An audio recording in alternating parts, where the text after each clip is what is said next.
Hello, happy October. Actually, today's a big day for me. Today, maybe it's not a big deal for anybody else outside of South Georgia, but for today is hoodie day. It's the first day I can wear a hoodie. I know the rest of y'all are already like in parkas, but I'm in a hoodie and I'm happy, okay? I'm taking my dog Piper for a walk today. Piper. Today is story day. Today I'm going to tell you about the time that I saw a UFO. No, really, I did. Crossed my heart. So here's what happened. I was 4 years old, and yes, I still remember this. You don't forget something like this. I was 4 years old, and we were living in northern Minnesota at the time, Grand Rapids, Minnesota. And yes, I said Minnesota. People are always like, "What do you mean Grand Rapids, Michigan?" No, if I meant Michigan, I would say Michigan. I didn't mean Michigan. Anyway, so we were up there and we were in the deep woods.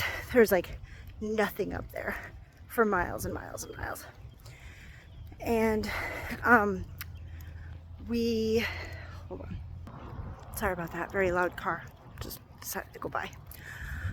And we were, my mom, way back then, all the grown-ups smoked. They stopped, and you know, but back then they all smoked. My mom needed a nicotine fix, so she packed my brother and I up in, I was 4 and he was 6. She packed us up into our pickup truck, and the pickup truck only had like one bench seat that went across. There was no back seat, and so we were all sitting up in the front with my mom, loaded in to go to a store called the 9 Mile Corner. Now I don't know if the 9 Mile Corner is still around. If it is, if somebody happens to be from there, let me know. Kind of genuinely curious to know that. Anyway, it was, what, 46 years ago it was. And she loaded us up in the car.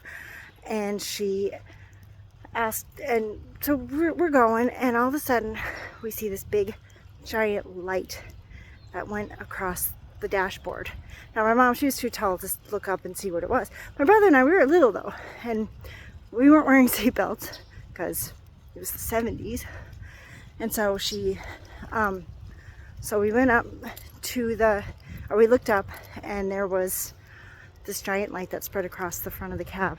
And she asked us, "What do you guys see?" And we're just like, I don't know what it is. And we said, we didn't say anything to her. We just couldn't even talk, you know. So then we get to the 9 Mile Corner, and in true boomer fashion, she left us out in the car to fend for ourselves against what could possibly be an alien invasion. Anyway, it was gone by then though. It was gone, but we didn't know it wasn't coming back. So she gets back in the car, she drives us home, and when we get home, she sits us both down on each at the side of a table, and she says, "Okay, I want you guys to draw what you saw." And so we did, you know. And of course, I'm 4 years old, and I mean, I'm an okay artist. I'm not the best. My brother, he is really good though. So what his drawing was probably a little bit better than mine. That's not saying much though, because it was weird. I want to say it was a U shape, but I think it was more of a V shape. I mean, I said U, but I was 4, so, and there were lights on like what I would want to call the wings. And that's really all I really remember about the situation. I just remember it was really weird. Anyway, so sometimes I think about this whole thing though, you know, and I'm like, there was nothing out there back then. And I do mean nothing. There were no, you know, international airports or anything like that. No, you know, aren't Air Force bases that I knew of. I still know. I don't think there's anything even to this day. Which, I mean, maybe you can make the argument that's the perfect place to fly a top secret aircraft. Maybe. I don't know.